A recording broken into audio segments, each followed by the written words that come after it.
Good afternoon, everybody. My name is Asaf Ramorowski. I am the Executive Director of the Association for Middle East Studies in Africa, and it is really my great pleasure to welcome you once again to our webinar series. This afternoon, we have the pleasure and privilege to hear from our colleague and friend, Navris Afridi. He is joining us currently from Calcutta, and so we appreciate him staying up this late to talk to us.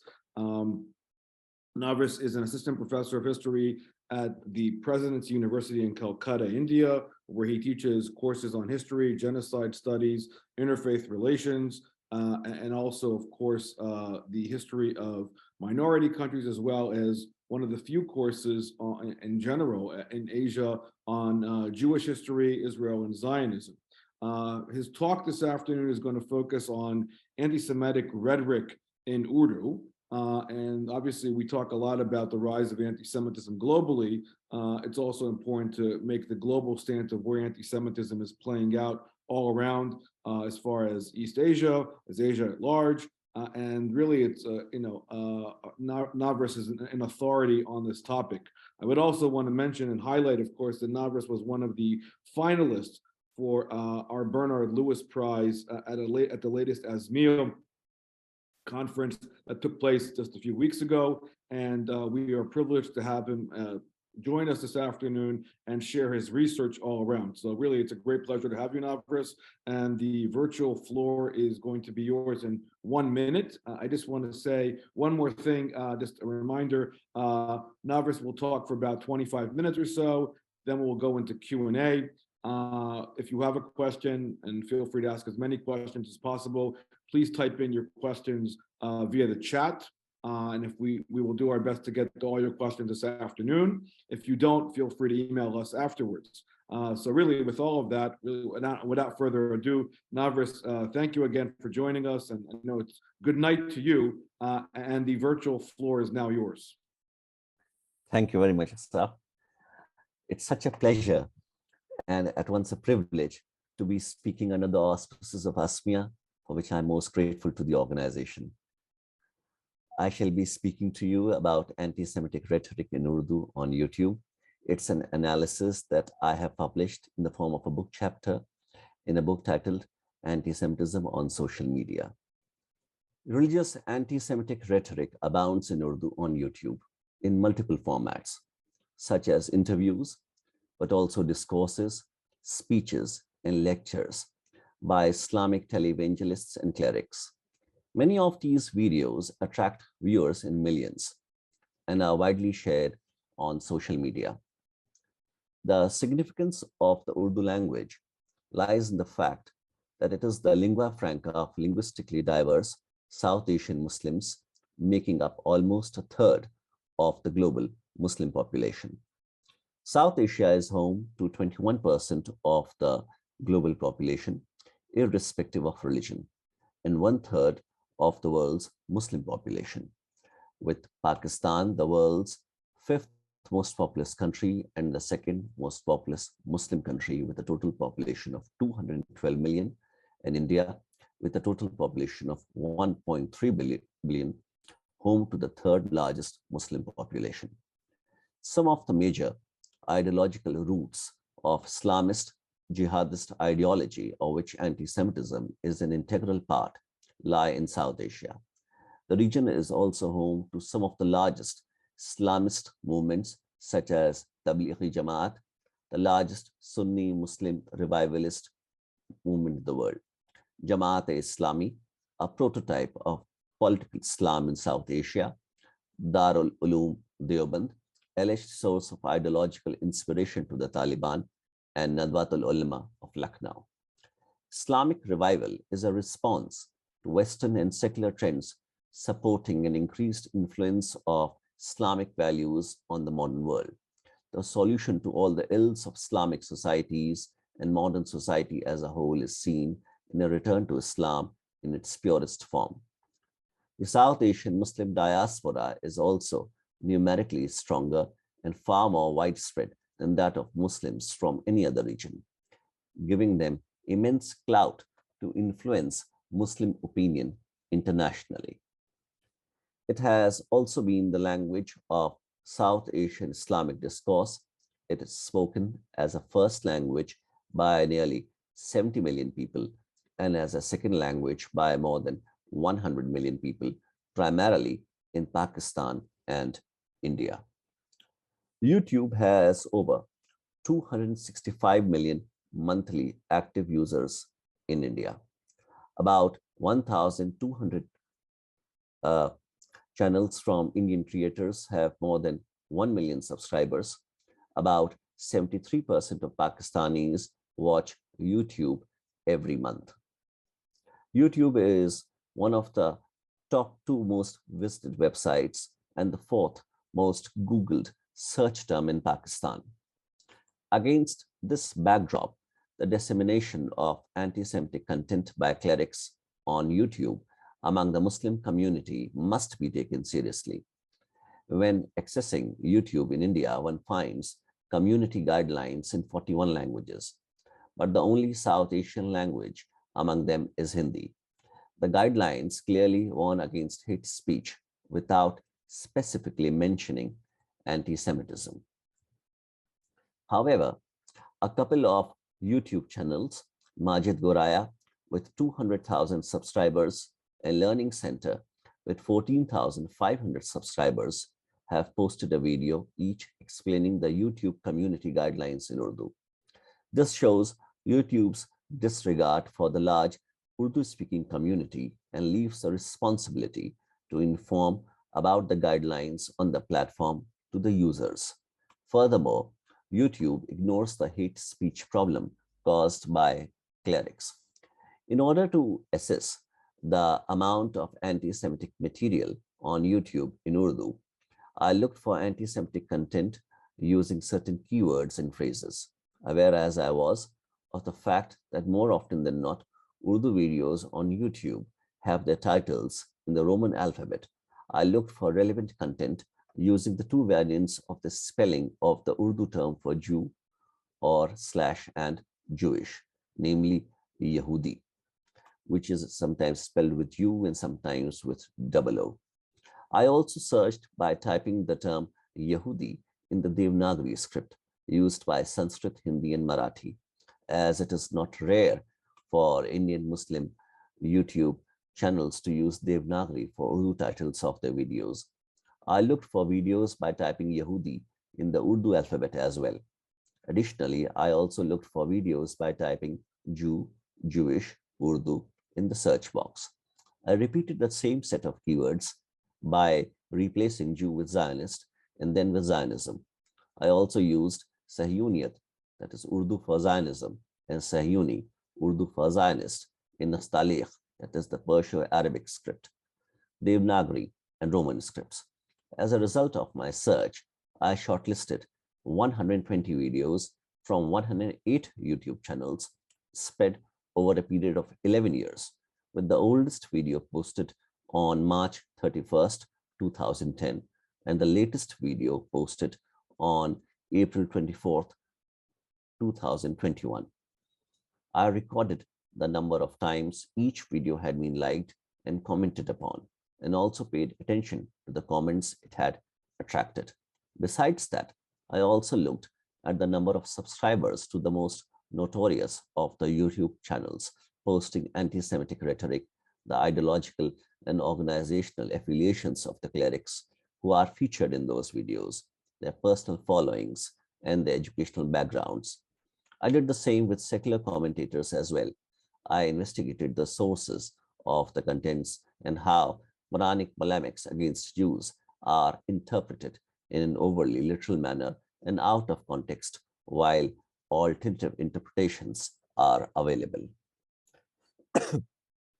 Of the 108 YouTube channels whose videos were shortlisted for this study, 11 have their number of followers in millions, which in descending order are detailed in the table before you. The YouTube channel Dr. Israr Ahmad Official has now been terminated. I'm not sure, but the publication of the book Anti-Semitism on Social Media, to which I contributed a chapter based on this study, may have had a role to play in it. However, a new YouTube channel named after Dr. Israr Ahmad has emerged in its place. There are 26 clerics and commentators who figure prominently in the 120 videos analyzed for the study. 15 of them are from Pakistan, 7 from India, and 1 from the United Kingdom. The geographical location of the remaining 3 was impossible to determine. Israr Ahmad has by far the largest number of videos in Urdu with anti-Semitic content posted by several channels. Israr Ahmad tended to accuse Jews of almost everything bad under the sun.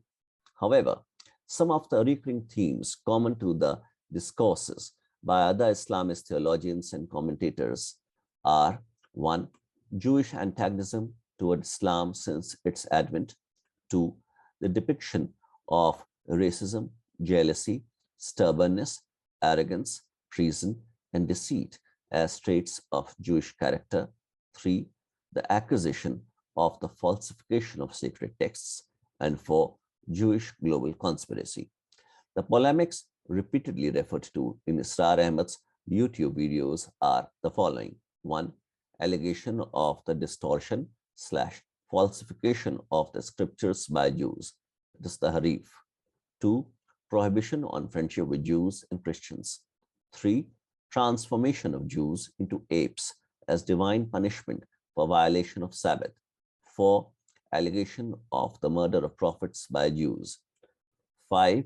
Condemnation of most Jews for both rejecting the Prophet Muhammad and failing to live up to their own religious imperatives; 6. Prophecy of the annihilation of most of the Jewish people by Jesus at the end of times as God's wrath for their misdeeds; 7. The prophecy of the killing of Dajjal or Antichrist, followed by the annihilation of his Jewish followers, according to certain interpretations of a hadith. Sayyid Bukhari.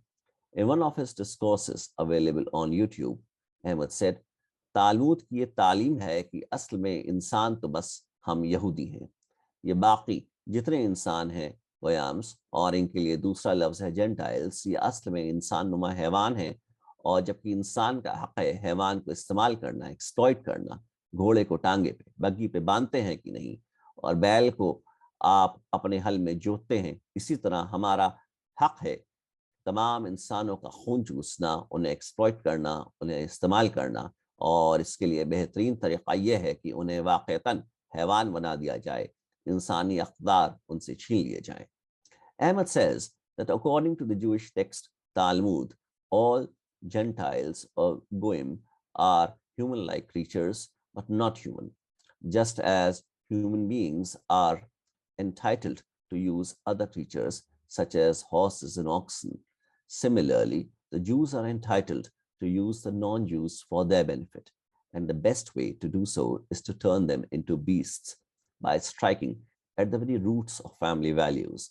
Ahmad finds the Jews successful in doing so, as according to him, the sense of modesty has vanished in the West.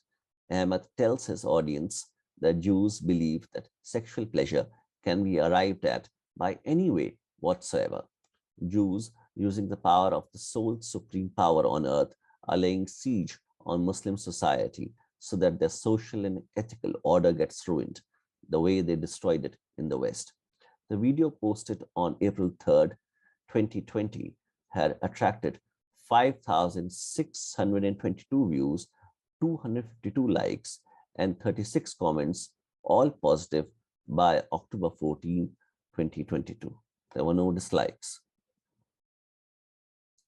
The majority of the comments under Israr Ahmad's videos on YouTube attract praise of its content and for the speaker, but also prayers and wishes for the destruction / annihilation of Jews / Israel. Critique of anti-Semitic content is generally absent. However, there always are some dislikes, though only a fraction of the number of likes such videos attract.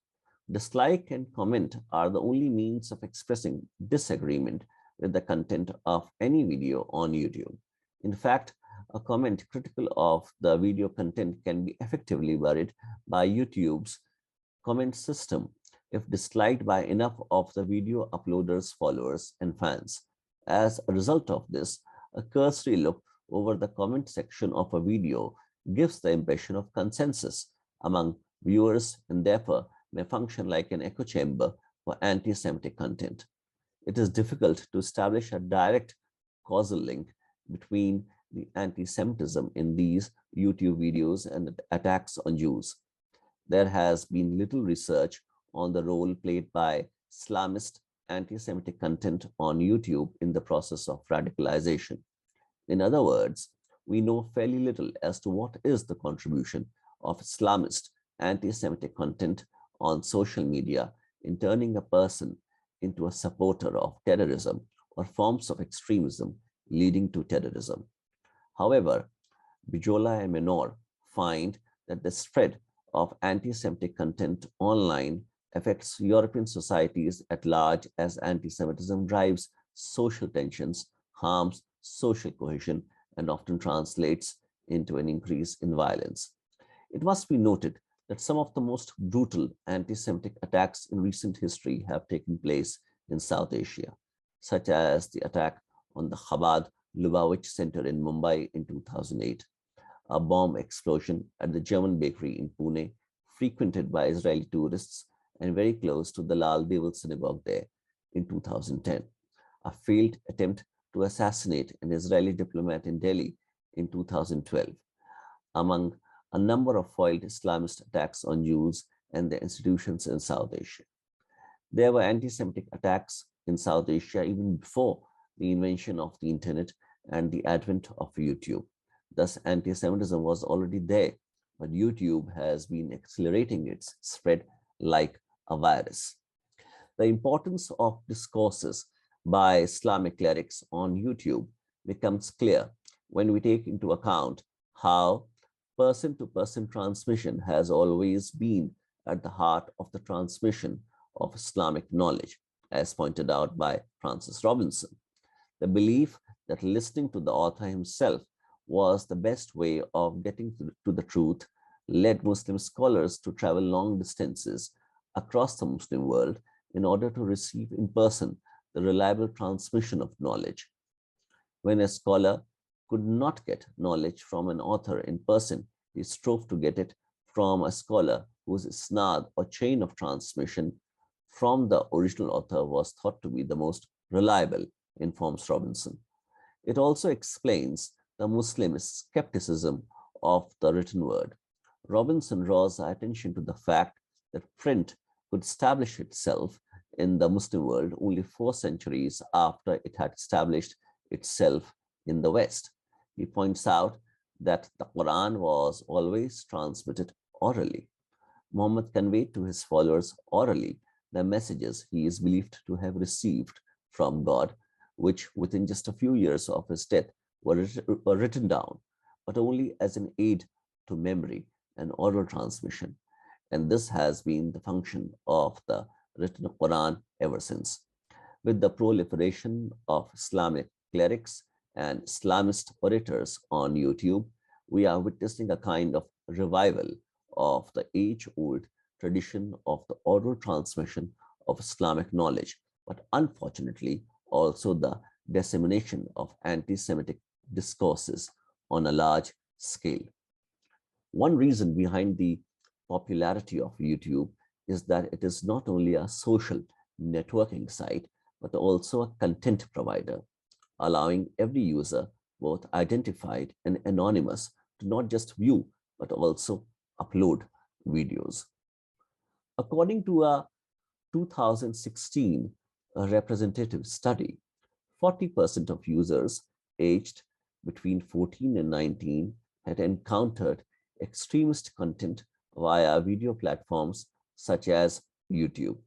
A report prepared by the Online Hate Prevention Institute, Melbourne, found YouTube harboring most anti-Semitism, with 41% of all anti-Semitic content available on social media, as per the study's sample of 2,057 categorized items.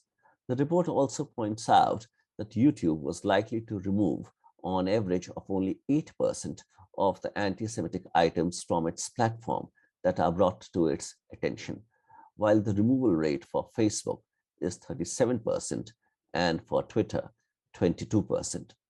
Of the three social media studied for this report, Holocaust denial was found to be most prevalent on YouTube. Facebook and Twitter were discovered to be working as vehicles for the circulation of YouTube videos denying the Holocaust. YouTube promotes negative stereotypes of Jews via its anti-Semitic content in Urdu in South Asia and also in the rest of the world through the Urdu-speaking South Asian Muslim diaspora, who have a substantial presence in the United Kingdom and other English-speaking countries. Like in any other language, YouTube must translate its user guidelines to Urdu. It could also help to provide information about Jews, the Holocaust, and anti-Semitism in countries where Jews are mostly absent. Most importantly, YouTube must be pressured to remove anti-Semitic content from its platform and to ensure that it does not reappear. Thank you.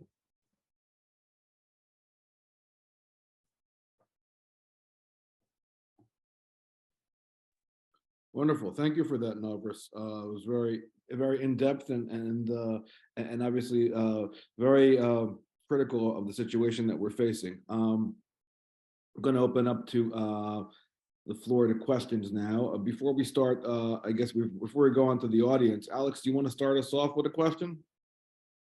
Sure. Excuse me. Thanks very much for a very interesting presentation about a world that many of us don't know enough about and should know more about. I guess my question is has to do with Indian laws regarding hate speech. We know that the European Union has been very critical of social media platforms, including Facebook and YouTube and especially Twitter lately, about regulating content. And from the sound of it, India doesn't do much regulation, but I'm wondering whether there are laws that are on the books or have been proposed regarding regulation of social media platforms and content. I must add, thank you for your question. But before I answer your question, I must start with this disclaimer that I lack the legal knowledge to be able to satisfactorily answer this question.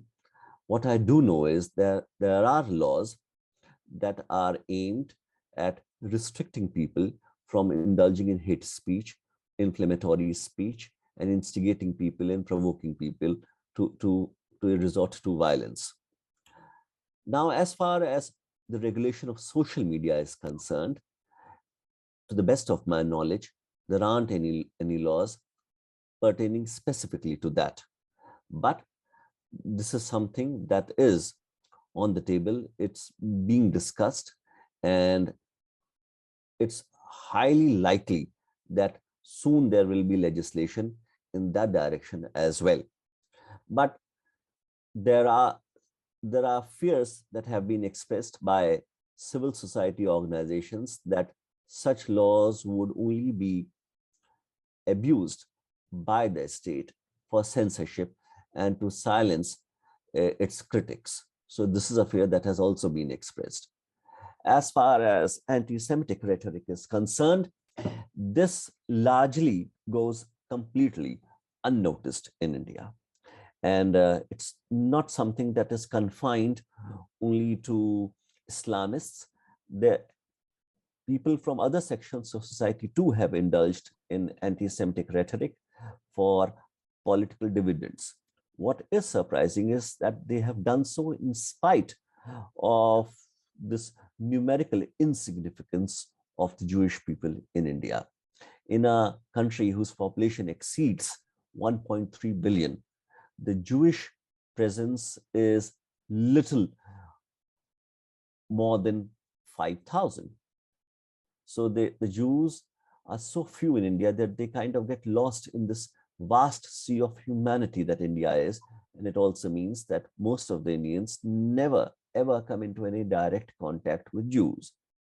Those Indians who follow Abrahamic religions, they happen to know Jews through their religious scriptures. That is the case with Christian Indians and Muslim Indians.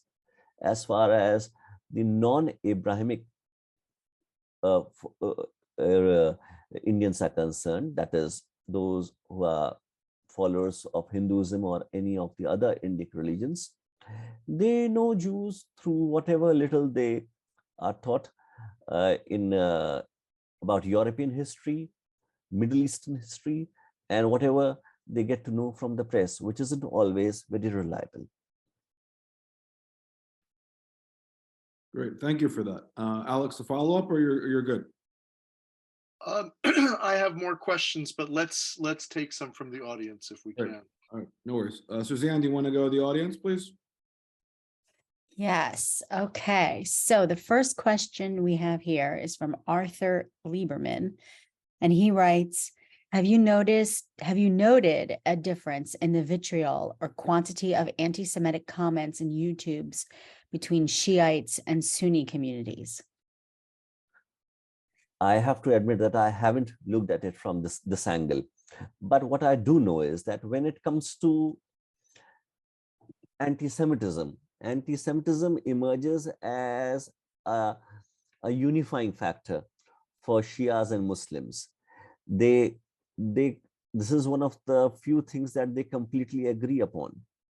There hardly are any differences between Shias and Sunnis when it comes to antagonism for the state of Israel, for Zionists, and in some cases, even the traditional anti-Semitism or which emanates out of overly literal interpretations of the scriptural polemics.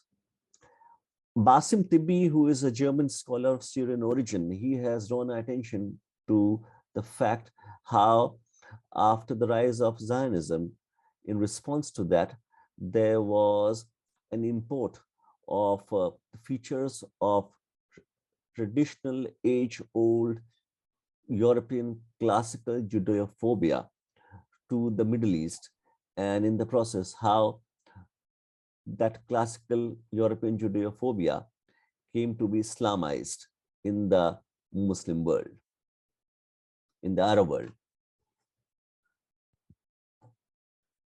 Great. Let me ask a question, Norvis. I mean, so as far as, I guess twofold. I mean, on the diplomatic front, what's going on regionally wise. First of all, there are, obviously we know that there are Urdu communities, Urdu speaking communities in the Gulf, especially, in the area of the UAE and Dubai and whatnot. Are there regional impacts as far as the recent Abraham Accords, normalization with Israel? Does that have any trickle down effect on the knowledge, as far as dealing with Israel at large? And in addition, part two of that question, obviously we know that India and Israel have been signing strategic agreements militarily wise. Modi has been, the prime minister has been to Israel, has met with then Prime Minister Benjamin Netanyahu. We can assume that now with the recent elections in Israel, that there will be a renewal of those kind of conversations. Does that have any impact at large, given the vast society and the demographics in India, as far as cracking down on the Islamist narrative? Okay. Well, there is a clear difference of how the response has been to Abraham Accords in South Asia. The Pakistanis have responded to it in a way very different to how the Muslims in India have responded to it. As far as Pakistanis are concerned, it has triggered a debate in Pakistani society if Pakistan should still continue to follow the same policy of not recognizing the state of Israel and not having any diplomatic ties with Israel, even after several Arab countries have gone ahead in establishing relations with the state of Israel. And is it not detrimental to Pakistan's interests when India has established relations with Israel, and for the past 2 decades, it has been benefiting immensely from those relations with the state by purchasing arms and getting technological support from the state? So this is something that is detrimental to Pakistan's interests, and Pakistan should also think of establishing relations with the state of Israel. This is one point of view. The other point of view is that the fact that certain Arab countries have established relations with the state of Israel is not something that Pakistan should emulate, because in any case, the establishment of diplomatic relations by these Arab states with the state of Israel is not representative of the desires of the nations that these states represent. The general public is still very antagonistic towards the state of Israel. It's only the corrupt Arab regimes that are doing so for their own personal benefits. This is the perception that's largely held by people who are not inclined in favor, who are not in favor of the establishment of diplomatic relations with the state of Israel. And this is a view also held by a large section of Muslims in India. They know that the state,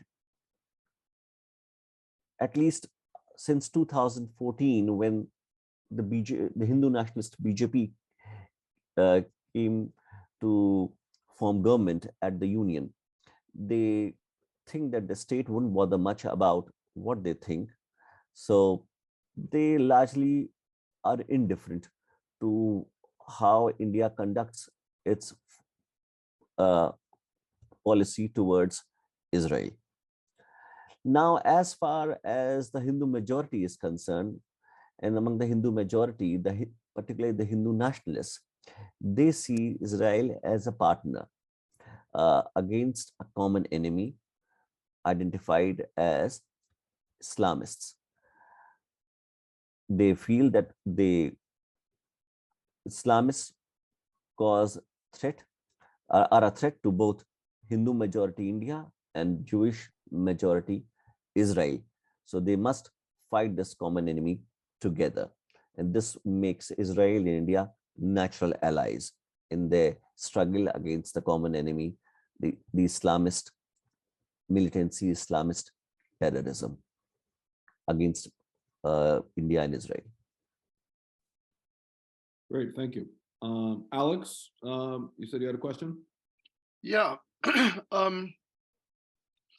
I guess one of the things that we can all agree on is that anti-Semitism tends to make the world a bit smaller, and that there's only a limited number of ideas and tropes and rhetoric. But I'm wondering whether in your research, whether you could detect real directionality of where these YouTube and other social media based content, where it was going, and the impact on consumers, in particular in diaspora Urdu speaking communities in Europe, in particular in the UK, and in other more broadly in the Islamic world, for example, in Pakistan and Southeast Asia as well,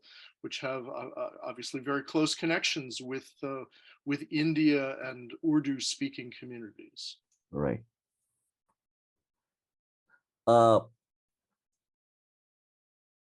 Most of the body of scholarship that exists on Jewish-Muslim relations is focused on the Middle East.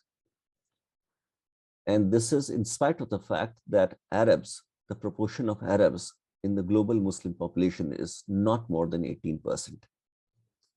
1/3 of the global Muslim population lives in the region of South Asia. That is the region occupied by the countries that are members of this organization that we know by its acronym SAARC. That is India, Pakistan, Bangladesh, Nepal, Bhutan, Sri Lanka, Afghanistan, and Maldives, these countries. Most of the major Islamist terrorist organizations have their headquarters in South Asia. The person who is considered ideologically responsible for the proliferation of Islamist militancy and Islamist terrorism, this jihadist ideology, was a South Asian. He was born in India and then he lived the rest of his life in Pakistan. I'm talking of Maulana Abul Ala Maududi, who at once influenced Shias and Sunnis.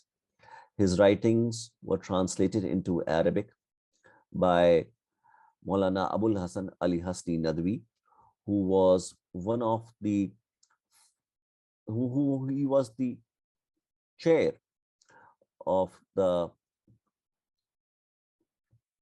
trustees. He was one of the founding trustees of the Oxford Center for Islamic Studies.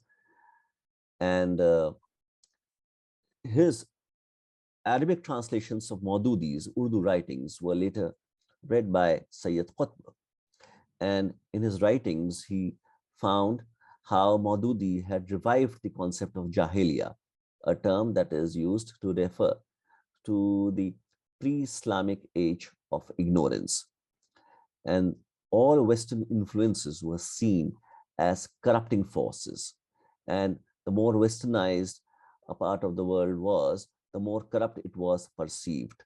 And it was felt that these forces were threatening Islam, and hence it was incumbent on Muslims to wage jihad or holy war against this assault on Islam and Muslim societies. So this ideology was presented to the world by Maulana Maududi, then embraced by Sayyid Qutb of Muslim Brotherhood and popularized across the world. He also influenced Ayatollah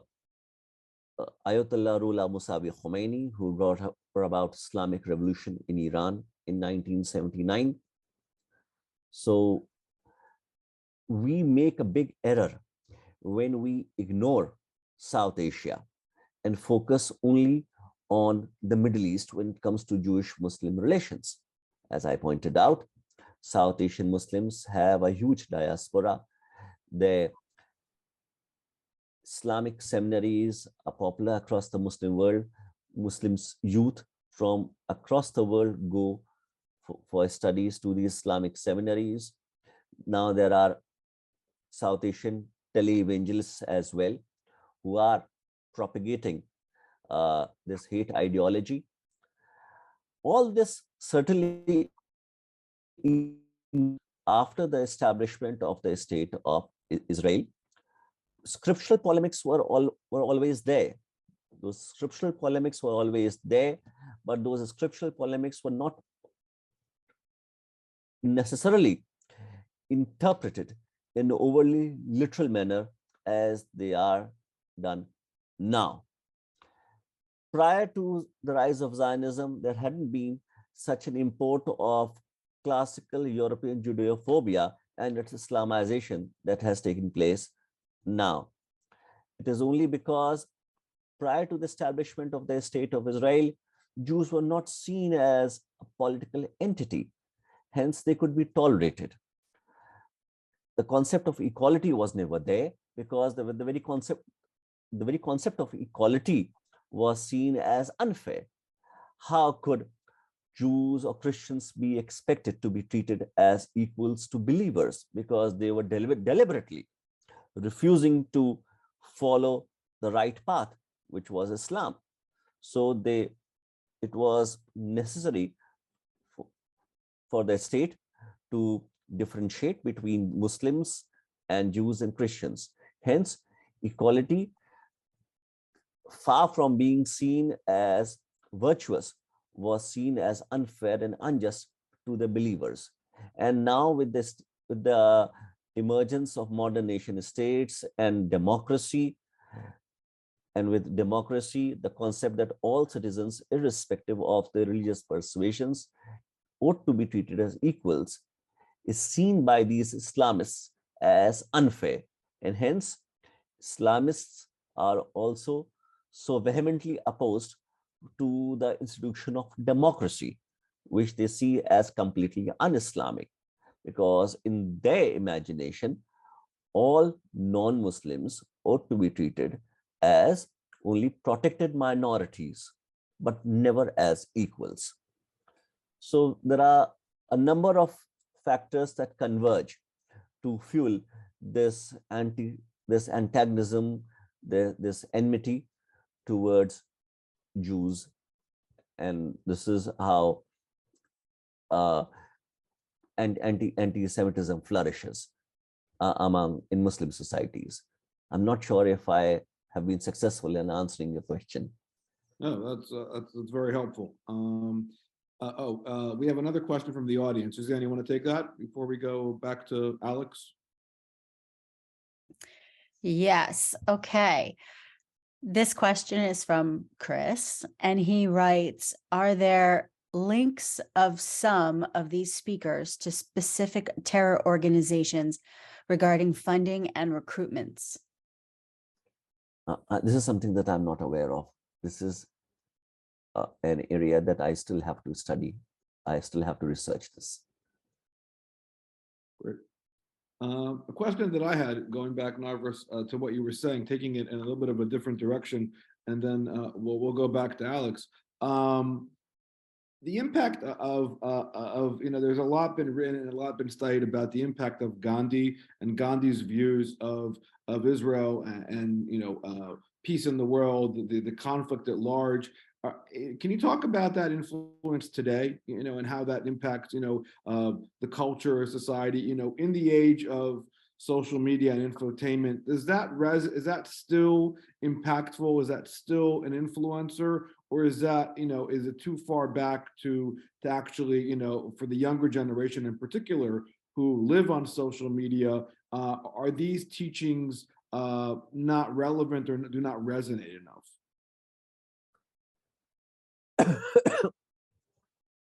What we are witnessing in India is a rise in the popularity of Adolf Hitler, which is inversely proportional to the decline in Gandhi's popularity.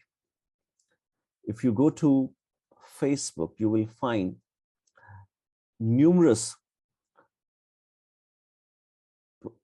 profiles with Hitler as the name.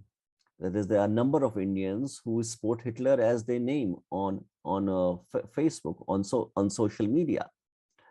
Hitler memorabilia is immensely popular in India.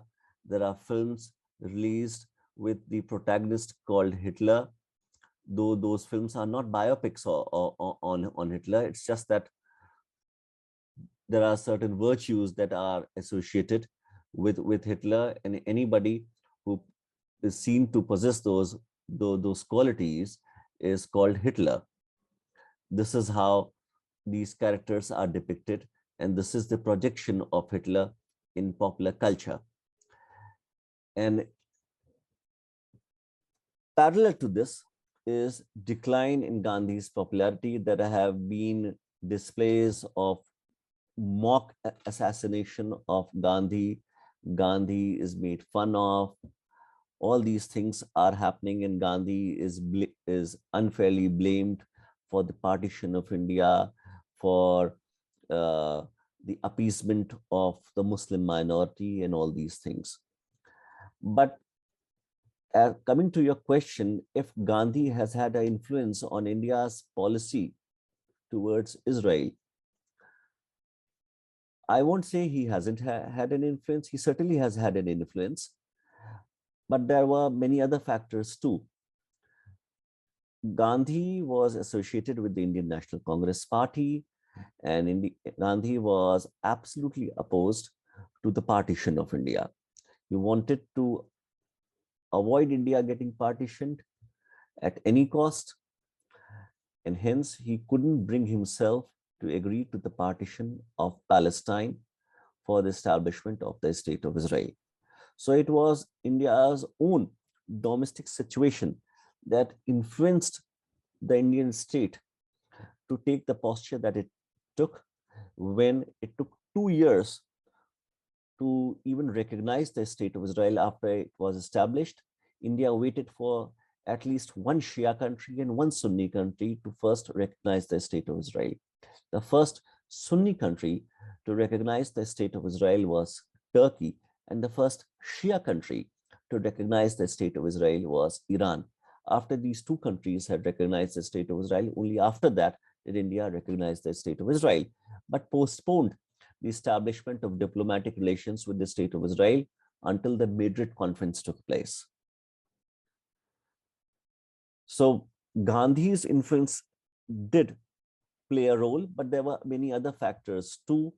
India had this dispute with Pakistan on Kashmir, and India feared that if it established relations with Israel and did not and wasn't seen as supporting the Palestinian cause, then all Arab states and the entire Muslim world will fall in the lap of Pakistan on the issue of Kashmir.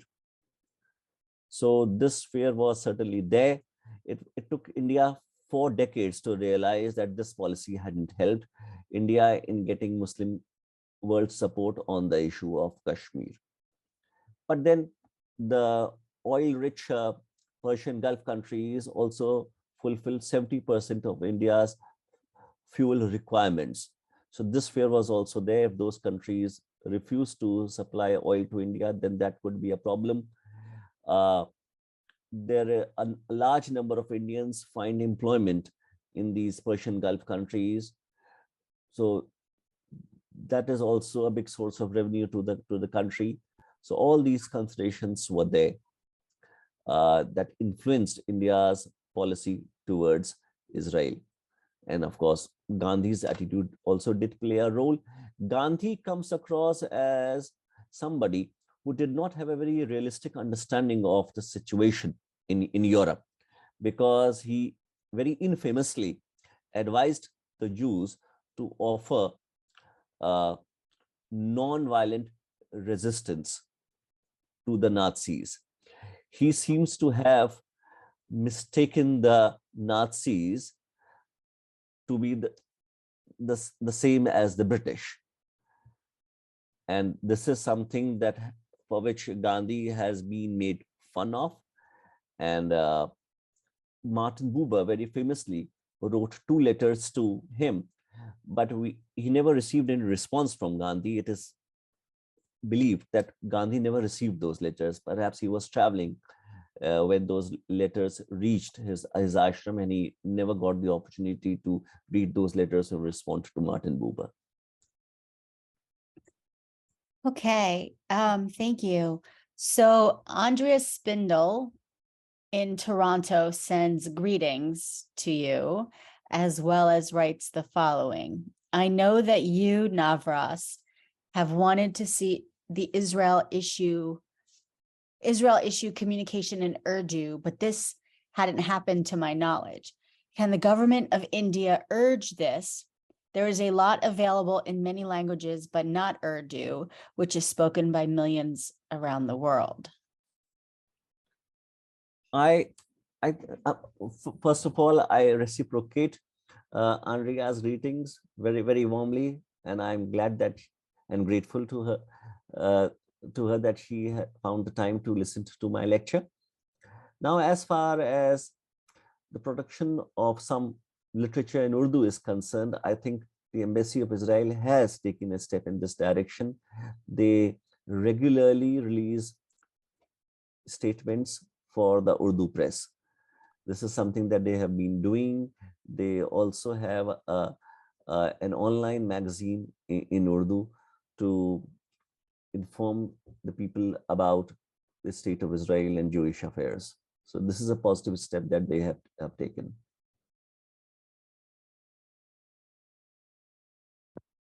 Great, thank you for that. I think we have one last question, just paying attention to the time here. Alex, do you want to ask your last, you'll be the last question for today?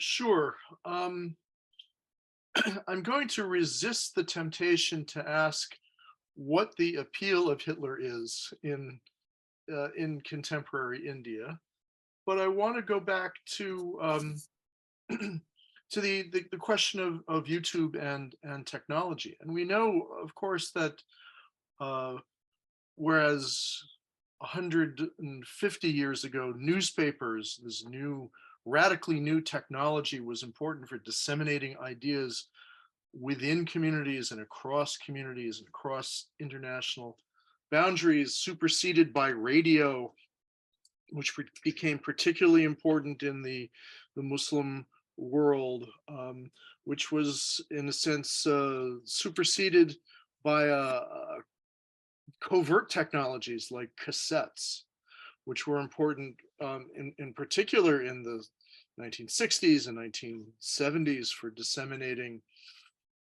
prohibited messages.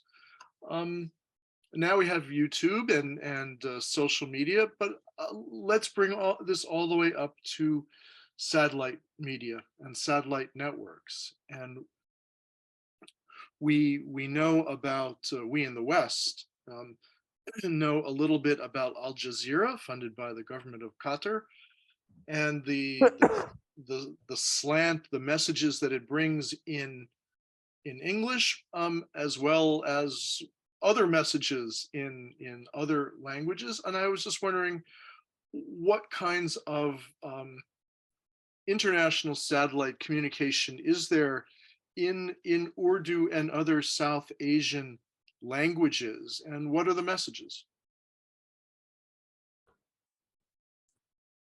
Messages regarding what?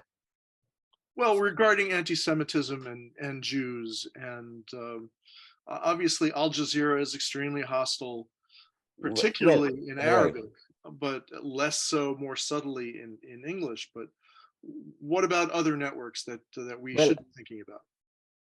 Well, as I pointed out in my presentation, that global conspiracy theories are very common, and the rhetoric is more or less the same in other media too, as on YouTube, as we find in the rhetoric on YouTube. It's not very different from what is there on YouTube. In fact, not, why am I even saying not very different? It's identical to what is the nature of rhetoric on YouTube.